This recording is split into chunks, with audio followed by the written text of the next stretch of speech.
En l'an 1015, la cathédrale de Strasbourg sortait de terre et commençait son voyage à travers les siècles.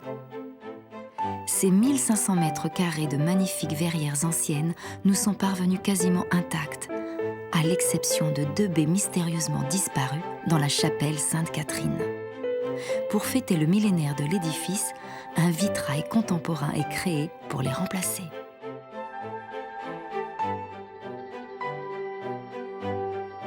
Le projet de vitrail photographique de Véronique Elena, photographe plasticienne, a été choisi pour sa démarche artistique originale et novatrice. Pierre-Alain Parot, maître verrier, restaurateur d'une partie des vitraux de la cathédrale, en relèvera le défi technique. Allez, on y va. L'artiste imagine un Christ monumental de 7 mètres de haut, composé d'une mosaïque d'environ 500 photos de beauté de la nature et de portraits d'anonymes photographiés au sein même de la cathédrale de Strasbourg. Ok, on en fait une comme ça. J'ai dit à mon mari, si on est pris, on sera à l'église, même quand on sera plus là, quoi. Avoir l'audace de faire un visage du Christ formé de visages de gens différents, ça me paraît époustouflant. Pour le réaliser, le maître verrier doit inventer un procédé totalement innovant, entre nouvelles technologies à la pointe de la recherche et savoir-faire traditionnel du Moyen-Âge. Je fais un vitrail. Et... Ouh, ça y est! La photographe et le maître verrier n'ont qu'une année pour relever leur pari. Un nouveau vitrail pour 1000 ans.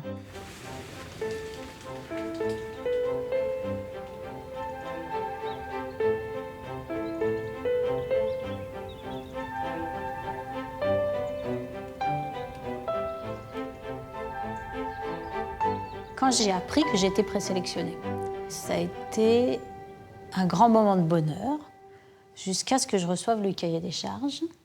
Et là, je me suis dit, ah non mais pourquoi t'as fait ça, quoi? Mais vraiment, c'est beaucoup trop compliqué pour toi.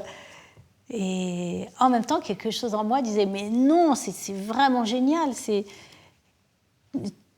tout est possible et tu vas faire une belle œuvre merveilleuse. C'est trop bien, trop excitant. Vas-y, quoi. Véronique Elena est une artiste connue dans le milieu de l'art contemporain depuis une vingtaine d'années. Néanmoins, c'est la première fois qu'elle aborde l'univers du vitrail et qu'elle réalise une œuvre aussi monumentale. Je vois que le vitrail blanc occupe une place très importante, en particulier au niveau de la lumière. Il éclaire, c'est lui qui éclaire la chapelle.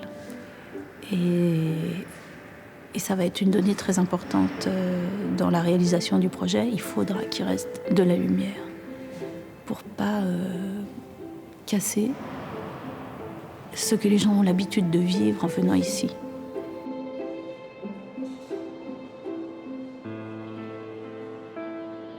C'est pas possible qu'il laisse au XIVe siècle 5 lancettes avec rien. Donc la première question, c'est mais qu'est-ce qu'il y avait avant? Et je me disais, si je réponds à cette question, qu'est-ce qu'il y avait avant? Qu'est-ce qu'il y avait avant? Eh bien, j'aurai une réponse pour mon vitrail de maintenant. Véronique commence une véritable enquête. Première piste, Françoise Gatouillat, spécialiste des verrières anciennes, qui a participé au recensement de celles de la cathédrale. Dans la cathédrale, est-ce que les vitraux ont toujours été là où ils sont, par exemple? Normalement, bien sûr, on a vitré au fur et à mesure, parce que le vitrail, il ne faut pas oublier que ça fait partie de la clôture de l'édifice, c'est-à-dire que tant qu'il n'est pas en place, il y a du vide. Et oui, il y a de l'air. Donc voilà, oui, on peut pas... c'est une peinture translucide qui fait partie du mur. Quand on construit la nef au XIIIe siècle, on la dote de tous ces personnages qu'on va voir en haut. Mais, en même temps, comme un vitrail, ça coûte cher, on ne va pas jeter ceux de la nef d'avant. Voilà. Des vitraux qui bougent. Pour prendre l'exemple d'un qui a bougé, celui qu'on voit en haut, oui. là, qui représente l'adoration des mages, quand on regarde bien, la Vierge à l'enfant, elle est en haut à gauche, elle regarde vers le cœur. Le mage qui est à côté, il lui tourne le dos. Et en dessous, il y a les 2 autres mages. Évidemment, ce n'était pas comme ça. Il y avait la Vierge dans le coin à droite et puis les 3 mages qui allaient vers elle. Se regardaient, Voilà. oui. C'était... Et ça, c'est parce que c'est venu d'une fenêtre basse. Nous voilà devant la chapelle Sainte-Catherine. Qu'est-ce qu'il y avait sur ces verrières? Il n'y a aucune trace, nulle part, de ces vitraux. Non, ça a disparu une époque trop ancienne. Disparu. Certainement au XVIIIe siècle, quand on n'aime plus trop le verre coloré, parce qu'on a envie de pouvoir lire tranquillement dans les livres, on trouve que ça assombrit trop. On a dû donner du jour en cassant les vitraux des parois occidentales. Pour le coup, le chapitre décide de casser. Disperser, casser, disperser. Bah, oui, enfin, où on met ça peut-être en réserve pour boucher des trous dans d'autres endroits de la cathédrale, mais comme on n'a pas retrouvé de traces. Je voudrais encore aussi poser une question quant à la présence de Sainte-Catherine. C'est sa chapelle, et lorsqu'on en fait le tour, bien sûr, elle est présente. Sculpture, voilà, il y a la sculpture milieu, à la place d'honneur, quand même. À la place d'honneur, exactement. Mais dans la chapelle elle-même, elle n'est pas présente. Donc, est-ce que dans les vitraux supplémentaires, Sainte-Catherine était représentée? Mais en tout cas, je pense que l'unité dont on a la preuve là, avec ces saintes qui succèdent aux apôtres, bon, tout ça est quand même très très homogène. Il ne devait pas y avoir des scènes. Non, comme on a vu après à l'église. Succession de personnages. Oui. Sainte Catherine. Véronique tient là son premier indice à approfondir. Passionnée par ce monde du vitrail qu'elle découvre, Véronique en explore toutes les facettes. Accompagnée de Zabou, son assistante, elle poursuit ses investigations du côté de Saint-Étienne. La verrerie de Saint-Just est la dernière en France à produire des panneaux de verre antiques de couleur soufflés à la bouche. À l'époque, ces verres étaient utilisés pour clore les fenêtres. Aujourd'hui, ils servent à la restauration des monuments historiques et aux créations d'artistes. On a l'impression qu'ils font ça avec tellement de facilité qu'on ne se rend pas compte de la teneur de la matière. Et ça fait, je trouve ça vraiment magique aussi. Donc il fait en même temps la boule. Il fait le cueilleur et le souffleur. Il fait le cueilleur et le souffleur. Alors tu vois, les mots sont vraiment magnifiques. Donc il va cueillir le verre dans le four et en même temps il souffle. Là il est en train de grossir sa boule. Il faut avoir beaucoup de souffle. Il faut avoir du souffle quand même. C'est quoi les couleurs difficiles? Tout ce qui est vert. De verre? Ah Vert. ouais, donc là, ce qu'ils font, c'est... Du verre, on travaille pour un client qui nous fait fabriquer du verre qui est très dur à travailler. Parce qu'il se casse? Parce qu'il se casse et c'est la matrice par elle-même qui est compliquée. La matrice, c'est-à-dire la matrice de la composition du verre. Ce qu'on a mis dedans? Ce qu'on a mis dedans est très compliqué et il refroidit plus ou moins vite. Le verre est une matière organique, vivante, composée de sable, de soude et d'oxyde métallique qui lui donne sa couleur. Réaction complexe, la coloration est parfois imprévisible. C'est une véritable alchimie et chaque verrerie a ses formules secrètes. Il tape sur la canne. Et ça suffit? Et ça suffit. Là, c'est encore chaud? C'est encore chaud. Une fois refroidis, les manchons sont à nouveau chauffés, puis aplanis et transformés en plaques. Il est en train de s'ouvrir. Et après, avec son madrier, il va l'aplatir. Quand j'ai commencé à réfléchir sur le vitrail, j'ai voulu très vite mettre des photos dedans. Et j'ai rencontré un premier maître verrier. Et il m'a dit, oh ben non, voilà, non, la photo là, dans le vitrail, non, mais ça va être trop compliqué. Et je me suis dit, bon ben donc, je ne vais pas pouvoir travailler avec lui puisqu'il me dit que c'est pas possible. J'ai trouvé quelqu'un qui va me dire que c'est possible. Pierre-Alain est là. Salut Pierre-Alain. Ouais, très bien. On va dans les salles de coloration? Oui, super. Allez. Là, c'est toujours magique. Là. C'est vraiment magique. Magique. Pierre-Alain Parot m'a envoyé un mail et il m'a dit, est-ce qu'on peut se rencontrer? Et je lui ai montré le projet. Et il a dit, mais oui, J'ai plein d'idées, je sais, on va pouvoir faire imprimer la photo en Allemagne. J'ai déjà commencé à travailler avec eux. C'est une technique de pointe, mais ça va marcher. Je trouve ça super, la photo dans le vitrail. Et puis après, on refera quelque chose d'autre à l'atelier. Les couleurs, c'est quand même génial. Ouais, c'est très très beau. Bonjour. Ça va? Ça va et vous? Bonjour. C'est une carrière, je travaille avec Véronique. Voilà. C'est une reproduction photographique qui va être réimprimée sur le verre. L'impression photographique sur un verre blanc, transparent. par-dessus Et par-dessus ou par derrière, une rehausse de coloration traditionnelle. Ça sera vu sur le ciel. Hein. C'est un peu clair, ça. On peut avoir sur la même plaque un choix possible. C'est-à-dire que donc si une on veut histoire un de valeur. orange foncé et un après, orange plus clair, on peut l'avoir sur une Voilà. même plaque. Voilà, tout à Donc, fait. Donc là, on peut choisir. c'est tout bénef. Redis-moi, s'il te plaît, pourquoi pour nous c'est important d'avoir ces variations. Ça va nous permettre d'être plus subtil, ça va nous permettre de choisir. C'est-à-dire dans les camailleux de ta maquette, on voit bien qu'il y a dans la même ici par exemple, là il y a des Pierre-Alain Parot différentes. est un des grands maîtres verriers français. On va pouvoir avoir Restaurateur, mais aussi créateur, il est habitué à initier les artistes qui l'accompagnent à la magie du verre de couleur et de la transparence. J'espère que je ne pose pas trop de questions, mais j'ai vraiment besoin de comprendre et de voir les différentes sortes de verres et toutes les possibilités tout à par fait. rapport aux idées que j'ai, si ça peut se matérialiser ou pas. Ce que l'on peut faire, c'est... Il faut absolument qu'on fasse un calendrier, absolument, tu vois, avec tous les trucs qu'on ignore complètement, mais qui pour toi semblent évidents. Oui. Les étapes. Pour toi. Véronique est encore novice dans le monde du vitrail, mais en revanche, cette commande arrive de manière très cohérente dans son parcours artistique. Bernard Goy faisait partie du jury qui a sélectionné son projet. Admirateur de la première heure, il a apprécié l'évolution de son travail au fil des années.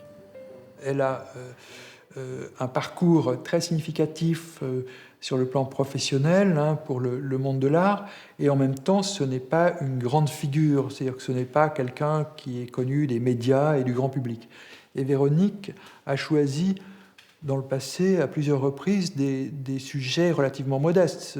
Elle a réalisé des grandes photographies en couleur très belles de supermarchés par exemple, ou sur le dimanche, le loisir du dimanche, donc du quotidien, les courses cyclistes. On constate qu'il y a une certaine tendresse comme ça pour le quotidien, pour tout un chacun, en quelque sorte, pour le voisin, la voisine. Petit à petit, son travail évolue aussi vers une vraie quête de spiritualité, c'est-à-dire qu'elle va, par exemple, faire une série qui s'intitule « Ceux qui ont la foi », où l'on découvre que dans certains cas, il s'agit de foi religieuse, dans d'autres cas, il s'agit d'une foi qui n'est pas du tout religieuse, mais c'est la question de la foi, c'est la question de savoir à quoi on croit, à quoi on tient, en quelque sorte. Bon. Et puis, donc, au moment de la Villa Médicis et après, cette prégnance, en quelque sorte, de la peinture historique qui entre dans son travail. Et finalement, dans le vitrail, il y a tout ça. Qu'est-ce que je vais mettre dans ce vitrail ? C'est dans la cathédrale de Strasbourg. C'est pour le millénaire de la cathédrale.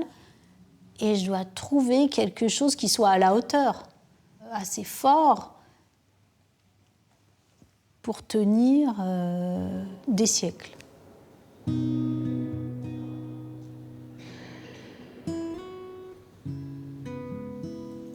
Les vitraux, la liturgie, l'iconographie, toutes ces pistes ramènent Véronique à Sainte-Catherine et à sa forte personnalité.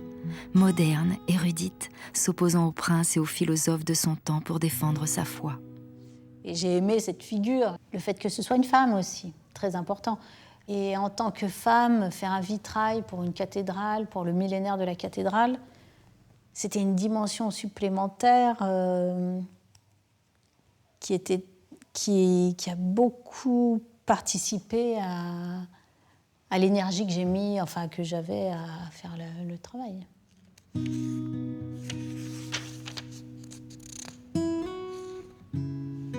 Il y avait une petite phrase sibylline qu'elle dit « Admire plutôt le ciel et la terre, la mer et tout ce qu'il renferme.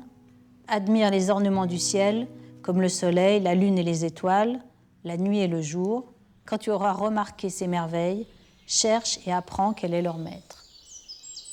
Ça a été vraiment une révélation pour commencer le vitrail. Véronique a sa première grande idée. Elle évoquera la sainte par des photos des beautés de la création composées en une mosaïque d'images pour rappeler les petits morceaux de verre assemblés par des plombs dans les vitraux anciens.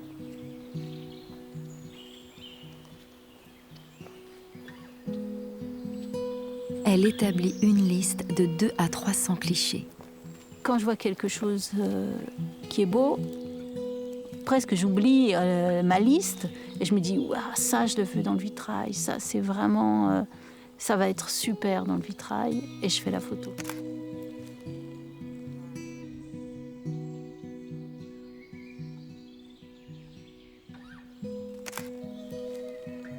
Pour respecter les vitraux anciens, j'ai vraiment essayé de respecter cet agencement de couleurs avec beaucoup de rouge en particulier. Mais maintenant que je suis en train de faire les photos et que je compile les photos, évidemment, la réalité n'est pas le rêve que j'avais de cette maquette. Et la réalité est beaucoup plus verte, n'est-ce pas? Et beaucoup plus bleue, beaucoup plus... Le rouge, c'est vraiment une couleur qui est très rare dans la nature, finalement.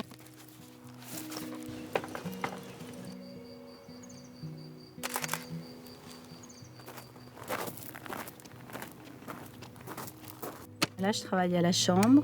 J'ai besoin de temps pour régler l'appareil, j'ai besoin de temps pour faire la photographie. Et ce temps-là que je prends, c'est du temps que je donne au vitrail. Et c'est du temps pour 1000 ans, c'est-à-dire c'était obligé pour une question de temporalité.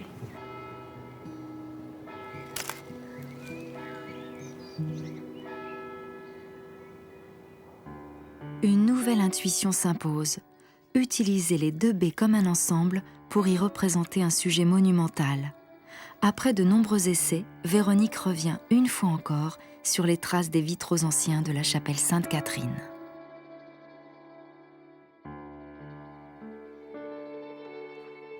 Il y a les 12 apôtres, Sainte-Marthe, Sainte-Marie-Madeleine, qui sont quand même très proches du Christ, en particulier Sainte-Marie-Madeleine.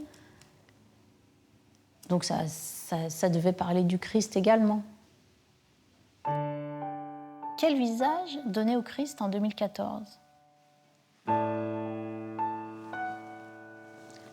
J'avais déjà rencontré des personnes, en particulier dans les sans-abri que j'avais photographiés, qui pouvaient évoquer le Christ et même dans leur manière de vivre ou ce qui dégageait et tout ça. Mais comment décider que quelqu'un, une personne, soit le Christ ? C'était pas possible, alors je n'allais pas faire un casting de Christ.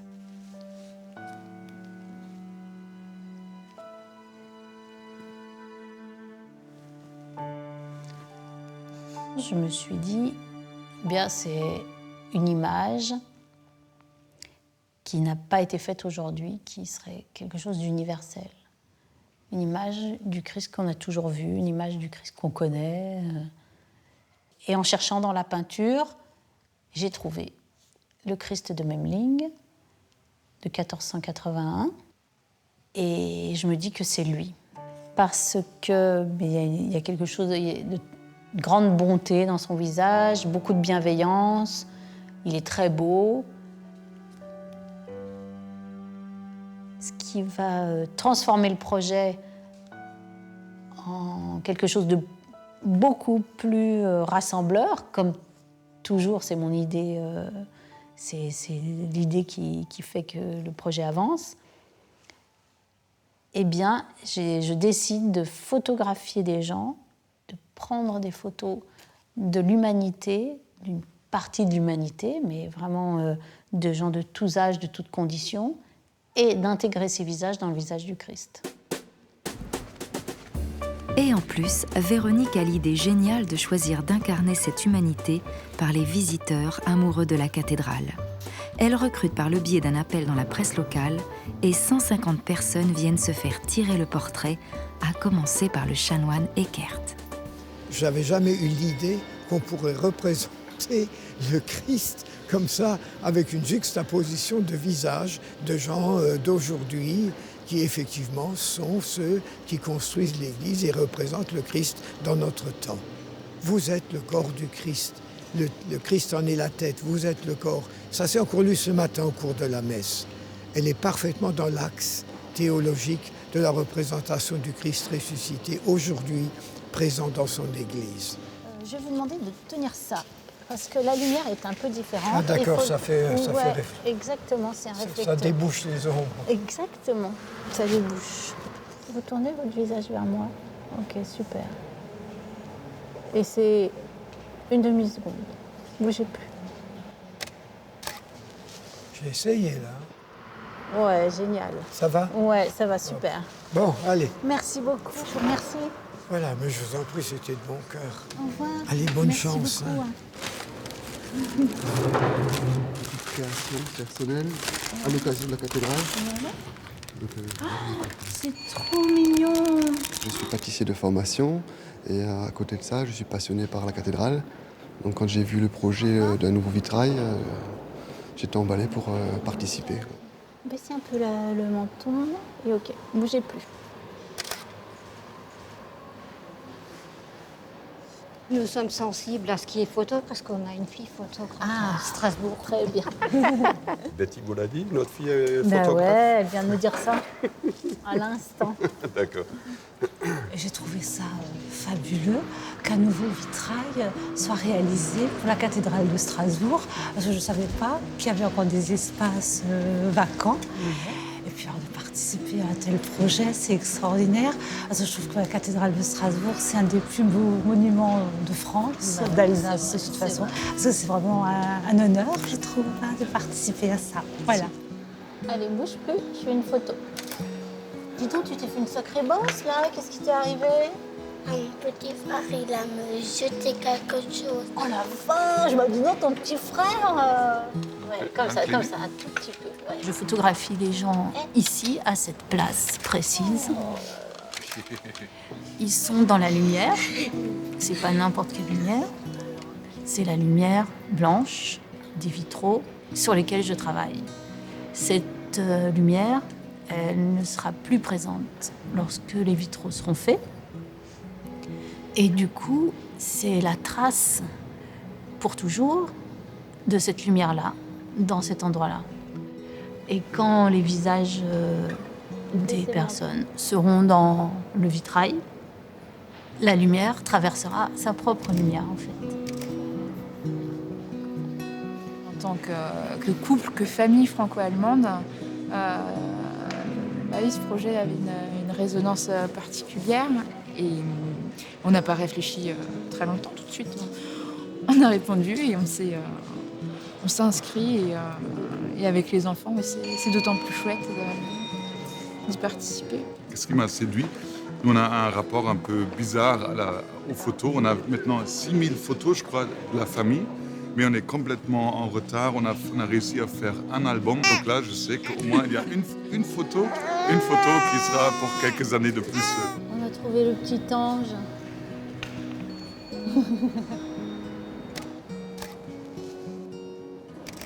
Je suis frappée parce que j'ai vu le dispositif, c'est celui de l'offrande. Parce que quand tu mets le réflecteur, ils tendent leurs mains comme ça. Oh, c'est beau.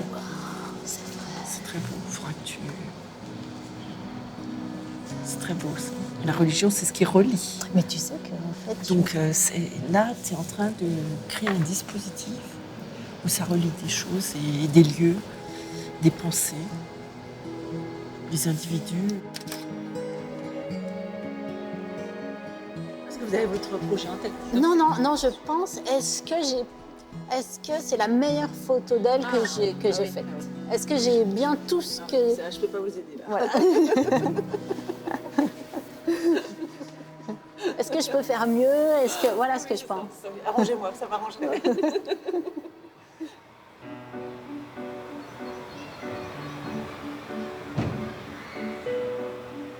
En parallèle de ces prises de vue, Véronique élabore la maquette qui sera numérisée pour l'impression sur verre. Mais c'est ça qui faisait le lien, hein. C'était le sol avec les feuilles mortes. C'est Zabou, son assistante, la spécialiste de ce minutieux travail d'infographie. Ça peut même un peu plus déborder. Hein. L'idée de Véronique pour retrouver la profondeur et l'effet de mosaïque miroitante de couleurs des vitraux anciens, c'est d'assembler, de superposer, d'estomper les photos en travaillant panneau par panneau. C'est un travail énorme. Les 2 baies du vitrail en comptent 40.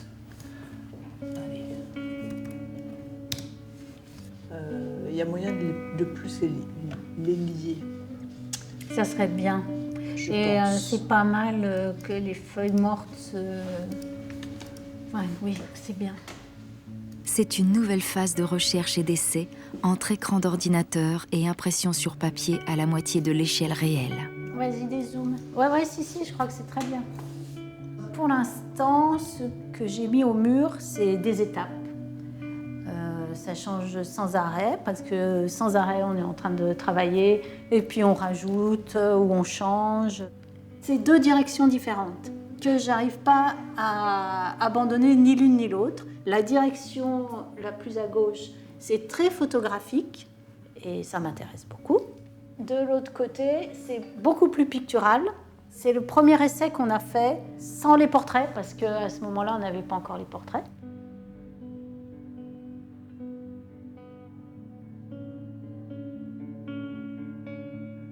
J'aimerais vraiment voir les essais quand je serai à Deggendorf.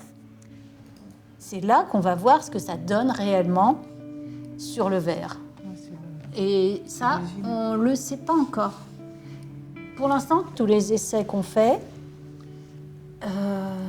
c'est en espérant que ça sera aussi beau que ce qu'on désire.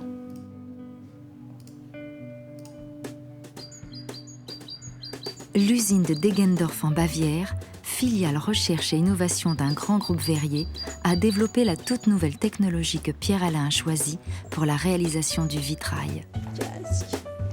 Très impatiente, Véronique va enfin voir le rendu sur verre que Pierre-Alain n'a jamais encore expérimenté pour un montage photo aussi précis. L'impression des 8 premiers panneaux test est en cours. La photographe les a choisis dans des parties très différentes en couleur et luminosité. Regarde les petites fleurs que tu as imprimées. Oh, les petites fleurs. Oui, je les vois bleues. Voilà. Donc c'est une technique d'impression digitale sur verre. Ça consiste en un dépôt d'émail sur un verre qui a été préparé pour recevoir cet émail.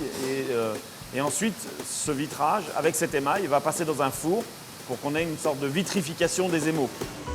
Ah bah voilà, il y a celle qui vient de sortir. Okay. Encore, il faut le regarder sur le ciel. Hein. Faut que tu ramènes des blancs. Faut pas hésiter à ramener des blancs. Même des blancs virulents.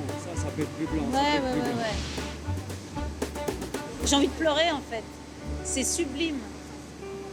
C'est hyper beau, c'est très très délicat. Très délicat. Pourtant, c'est la déception générale après la cuisson des panneaux. Si la précision des photos est parfaite, les couleurs, elles, sont bien loin de l'éclat attendu. Ça, c'est très rouge, normalement. Qu'est-ce qui manque là? Il manque de violet, quoi. C'est le rouge qui manque à chaque fois. Tu aurais du rouge, automatiquement, tout se remonte. Là, tu as du violet. Parce que c'est fade. Ça, c'est fade. Donc, savoir, il faut lui demander un essai jusqu'où il peut aller au maximum dans les rouges. Voilà. La réglementation européenne interdit à l'usine d'utiliser certains oxydes colorant les émaux, notamment le cadmium, qui permettait d'obtenir le rouge éclatant des vitraux du XIVe siècle. Ce qui manque, c'est les verres de couleur posés les uns à côté des autres. C'est-à-dire que là, tu as l'impression que tout est de la même valeur. Ouais. C'est aussi ça que je voulais faire en faisant des plans différents et des matières différentes.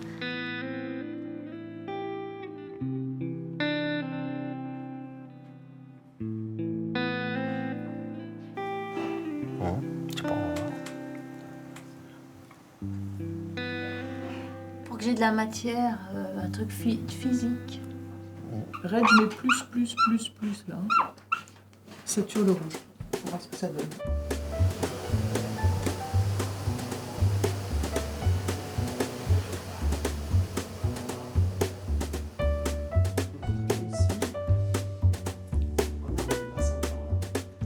Pour nous, ça commence, quoi, le travail de modification et de transformation de ce produit.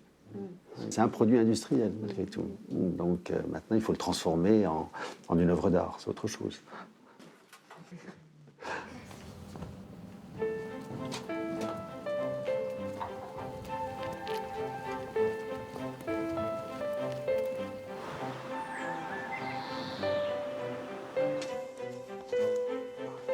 Là, on n'est pas du bon côté. Le retour des panneaux dans l'atelier du maître verrier confirme l'inquiétude de Véronique. C'est tristounet.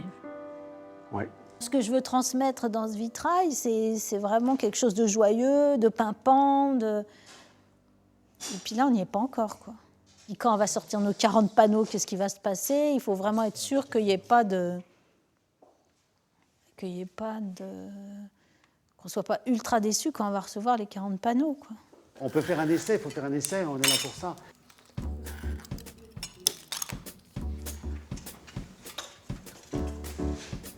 Oh. Est-ce qu'on pourrait mettre une plaque rouge entière, juste pour voir comment ça réagit? Pierre-Alain invente alors une solution totalement inédite, une double peau. Un doublage des plaques imprimées avec du verre antique qui peut-être permettra de retrouver l'intensité des couleurs. C'est pas mal, hein? Ça peut manger l'image, ça peut s'arrêter là, ça peut s'arrêter où tu veux, en sachant que c'est un plomb, ça. Oui, est-ce que je peux... que tu dessines un plomb. Vas-y. Est-ce que je peux faire une courbe également? Bien sûr. Cette option exige de tracer le chemin des plombs qui solidariseront les différentes découpes de verre colorés, comme dans un vitrail traditionnel. Si Véronique a toujours pensé doter son vitrail de plomb pour rester proche des vitraux anciens de la chapelle, leur fonction était purement abstraite pour elle. Vas-y, alors, qu'est-ce que tu veux lui faire faire à ta fleur? Je sais pas... Le plomb était un élément indissociable de la lecture d'un vitrail. Là, dans une œuvre aussi légère que ça, elle aime cette légèreté, cette douceur. Le plomb, c'est un noir, c'est un trait de feutre noir qui vient, marquer une zone, qui vient souligner un profil, qui vient souligner une couleur. Et d'un seul coup, ça prend une importance folle, quoi. Pour l'instant, ça évoque absolument rien du tout. Alors, 0. Parce que si on fait ça, c'est moche. Ah non, c'est lourd, ça. Bah oui, c'est hyper lourd. Non, efface ce truc-là. Ça va pas faire kitsch, le fait d'entourer chaque morceau de verre. Je sais pas, je verrai assez pur, moi, c'est sobre. Je suis en train d'apprendre et de comprendre. Je suis très lente, peut-être, ou je suis mais... Enfin, en tout cas, j'en ai vraiment besoin de ce moment-là. Et... Ça peut être une fleur, parce que je te dis, ça peut être une... Mais carrément. Non, ça peut être une fleur. Bon, et ça, ce genre de truc j'adore. D'un seul coup, super. D'un seul coup, une compression comme ça. Oui. Alors. D'un seul coup, une compression comme ça.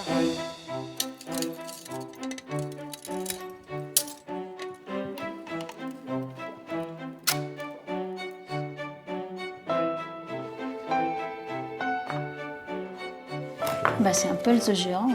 C'est un vitrail, en fait. Ouais, c'est un peu ça.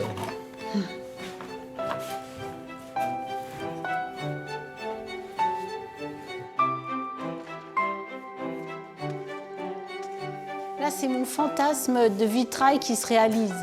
En tout cas, c'est bien. C'est bien. Les deux panneaux du dessus, je crois qu'on arrive à un bon équilibre, non? Oui. C'est bien. Oui, on a bien travaillé. Là, c'est très bien. La solution miracle de Pierre-Alain, utilisée pour la première fois dans un vitrail contemporain, donne une nouvelle dimension au projet. Véronique sait maintenant comment faire évoluer sa maquette. Elle a encore beaucoup de travail et peu de temps. Dans 2 mois à peine, le fichier numérique doit être envoyé en Allemagne pour l'impression des 40 panneaux. Malgré ses délais serrés, elle ne renonce à rien. Je photographie la vigne parce que c'est un symbole très fort dans la vie du Christ. C'est le symbole de la passion du Christ, du sang de Jésus.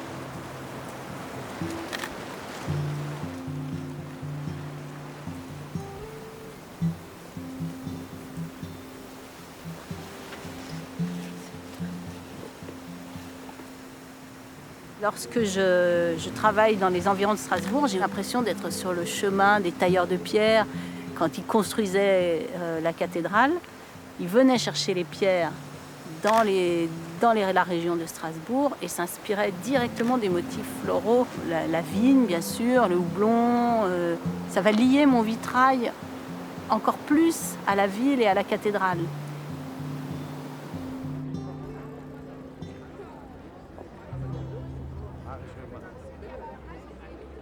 À l'échelle du temps des bâtisseurs de Notre-Dame de Strasbourg, la chapelle Sainte-Catherine, qui accueillera le nouveau vitrail, fut érigée très vite, en 8 ans à peine. La chapelle Sainte-Catherine, elle a été commandée par l'évêque Berthold de Buschek, vers 1330 à peu près, pour qu'elle abrite son propre tombeau. Le chapitre n'était pas tellement d'accord d'ajouter une chapelle sur un peu à côté de la nef. Ils ne sont pas d'accord parce qu'ils démolissent les 2 premières travées des bas-côtés, notamment les vitraux, quoi. Donc ils étaient pas très chauds. Pour emporter l'accord du clergé, le prélat dut payer de ses propres deniers non seulement les travaux de construction, mais aussi un Saint-Sépulcre aujourd'hui disparu. L'évêque Berthold de Buschek l'a dédié à Sainte-Catherine. Manifestement, pour lui, c'est pas un hasard, puisque le jour de la Sainte-Catherine, c'est le jour de sa naissance, c'est le jour de son ordination en tant qu'évêque, et le plus fort, c'est le jour de son décès aussi, quoi. Ça, c'est puissant, quoi. Ouais. Et en plus, c'est nimbé d'une aura un peu miraculeuse, puisque quand il sera déterré 2 siècles plus tard, je crois, il paraîtrait que quand on a ouvert les dalles et le tombeau, il était encore avec son habit nickel, à sentir la rose, enfin, genre miracle de l'Église catholique, quoi.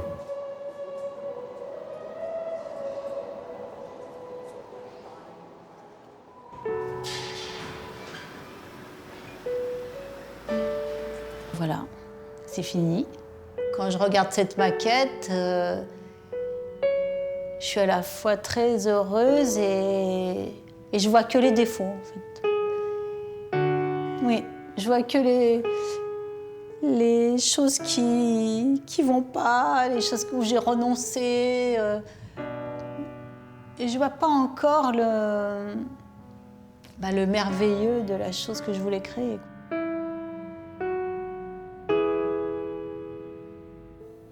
Les 40 panneaux imprimés du vitrail viennent d'arriver d'Allemagne. Véronique et Zabou découvrent pour la première fois, imprimée en totalité, cette maquette qu'elle peaufine depuis des mois. Ça y est, c'est matérialisé. Ça y est, tout est là. Ça me fait beaucoup d'effet, quoi. Et le voir matérialisé enfin. Après 1 an de travail.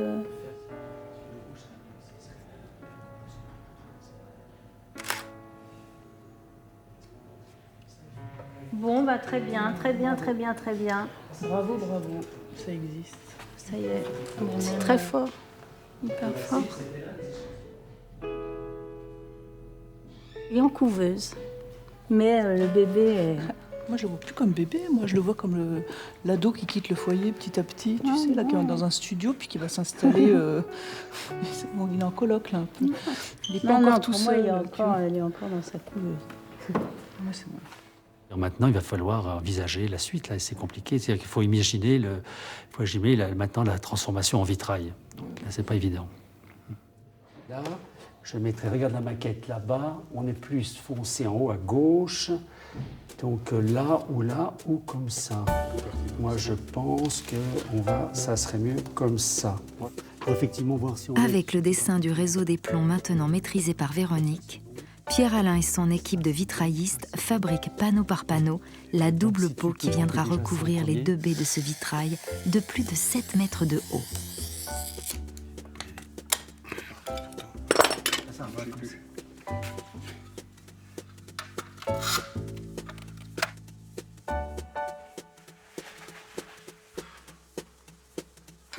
Bien que construit dans la continuité des gestes séculaires des maîtres verriers du Moyen-Âge, ce vitrail du XXIe siècle marque sa différence. Les photos imprimées sont sous le verre, alors que sur les vitraux traditionnels, les motifs sont peints sur le verre.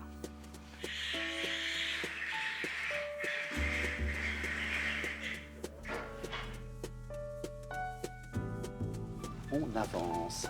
Donc là. Waouh. Ah, ça a l'air génial.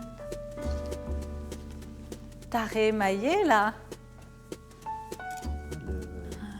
Ça, et puis réémaillé avec le bleu. C'est super. Véronique passe régulièrement à l'atelier, heureuse de voir son œuvre prendre forme sous les mains expertes de son maître verrier. Et t'as fait quelque chose pour les poissons?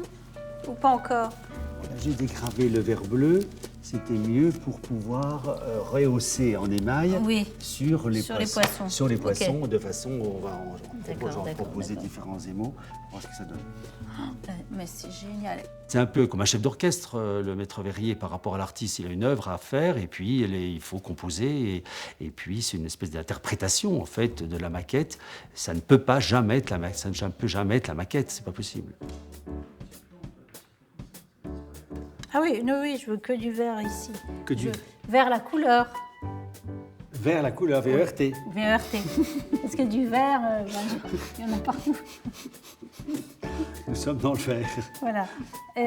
Donc, et ça, je voudrais bien que ce soit un peu rehaussé à l'émail orangé. Oui.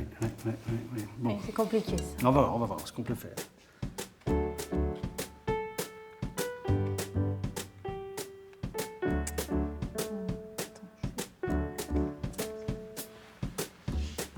Depuis toujours, les peintres et les maîtres verriers ont mis des secrets ou des symboles dans leurs vitraux. Et cette tradition-là, je ne voulais pas passer à côté, bien sûr. Et tout ça, c'est dedans, mais ce n'est pas obligé de l'expliquer.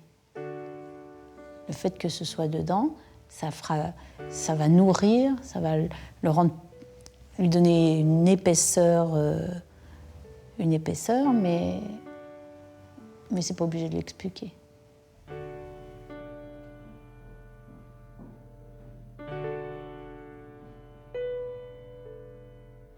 On est dans une expression artistique, mais il y a quand même une valeur de ce vitrail qui est dans un lieu quand même cultuel et qui doit remplir aussi une fonction.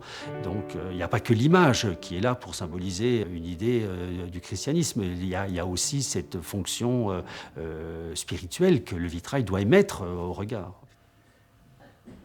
Face à un vitrail, on est soumis à la vibration de cette lumière. On le sent pas, mais la lumière, c'est comme la musique, c'est une mise en vibration de l'espace. Donc cette vibration, on doit la ressentir, on la ressent.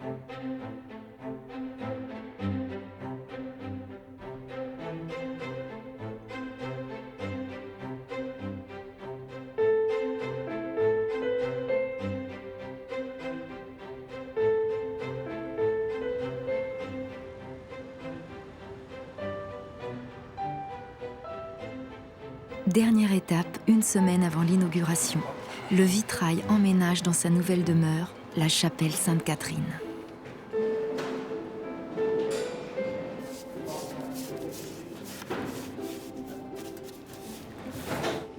Tiens. Je m'occupe en bas. Si on casse, ce serait vraiment une catastrophe là. Surtout les dalles extérieures, puisqu'en fait, il nous faut au moins 1 semaine et demie de délai pour l'avoir. Comment ça se présente? Pas trop mal pour le moment. Les épaisseurs, les contre-épaisseurs, qu'est-ce que ça donne? Ça va.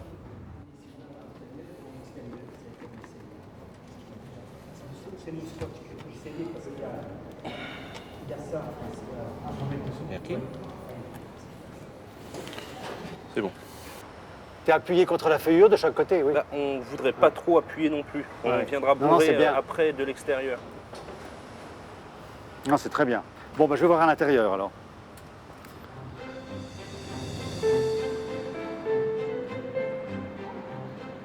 Véronique est pressée de découvrir son œuvre.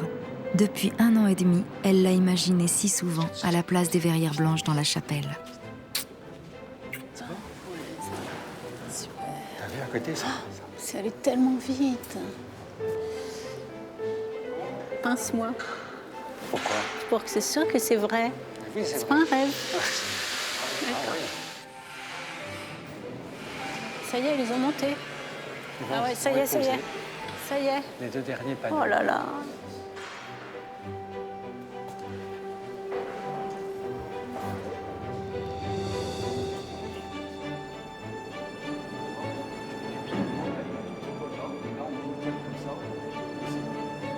Pierre Alain et son équipe ont bien préparé la pose. L'assemblage du grand puzzle se fait sans incident, beaucoup plus rapidement que prévu. C'est bien, Fred. Bravo. Les prises de risque qu'on a fait aujourd'hui, pour nous, elles sont bien. On est très fiers de ce qu'on a fait, on est très contents. Et s'il y a des critiques, c'est pas grave. Ben voilà. C'est figé pour un bon moment maintenant. Mais c'est une concrétisation de toutes nos réflexions. C'est une avancée technologique importante dans l'art du vitrail. Est-ce que ça fera école? J'en sais rien. Mais je veux dire, c'était pour traduire une œuvre d'une artiste. C'est le plus important. C'était de s'approcher. Peut-être qu'une autre composition s'approchera différemment. Mais là, c'était pour approcher son œuvre, la rendre au plus près possible de ce qu'elle souhaitait. Pierre Alain était très modeste, parce que là, il a inventé quelque chose. Cette double peau dont il parle avec simplicité, c'est quelque chose qui n'a jamais été fait. En dessous, la technique high-tech d'impression sur verre, des photos. Et de l'autre côté, sa technique du vitrail traditionnel. Et c'est vraiment la réunion des deux. Le mariage des deux. Voilà, qu'il a inventé. Il y a foule pour l'inauguration. Tout le monde attend de découvrir l'œuvre que les Strasbourgeois ont déjà baptisée spontanément, le vitrail au sans visage. C'est le grand jour, le moment de vérité pour Véronique et Pierre Alain. Je vais pleurer là. Pourquoi? Je sais pas, je suis émue. Tu fais peur? Oh non. Non, je vais pas pleurer. Véronique va pleurer, je crois. Je sens qu'elle va pleurer. Et c'est amusant parce que la cathédrale est en fonction, c'est une inauguration en même temps, je trouve ça assez particulier. Bon allez, ça commence, non? Faut que je suive Véronique quand même. Voici que nous nous retrouvons cet après-midi pour parachever ces festivités à travers l'installation d'un nouveau vitrail dans la chapelle Sainte-Catherine.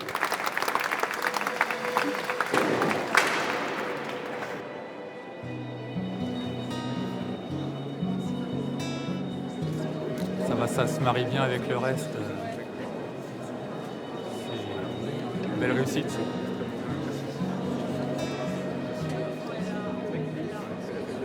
Le jeu de piste commence. Tous cherchent à retrouver leurs portraits et ceux de leurs proches.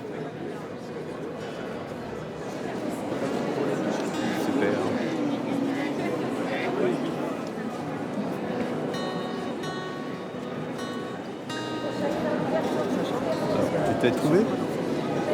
J'arrive pas à y arriver. Mais même le projet était tellement beau que si on n'y est pas, c'est pas grave. En tout cas, c'est très joli. C'est extraordinaire, c'est vraiment extraordinaire. On se rend pas compte tout de suite que c'est un visage en fait. Quand on n'est pas prévenu, hein. C'est extra, c'est vraiment extraordinaire.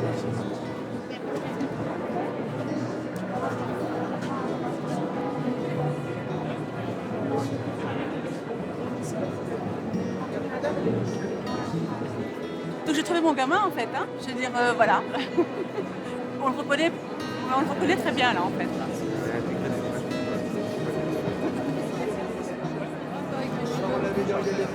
Les poissons aussi dans l'eau, tout ça c'est le symbole. Hein. Il y a tellement de symboles. Et je trouve que la cigogne, ça c'est un petit clin d'œil. À l'Alsace. Moi j'ai déjà un peu triché. C'est vrai? Je suis venu avec mon appareil photo et mon téléobjectif et je suis allé Vous avez fait des détails? Et je suis allé repiquer des visages. J'ai un peu triché, moi.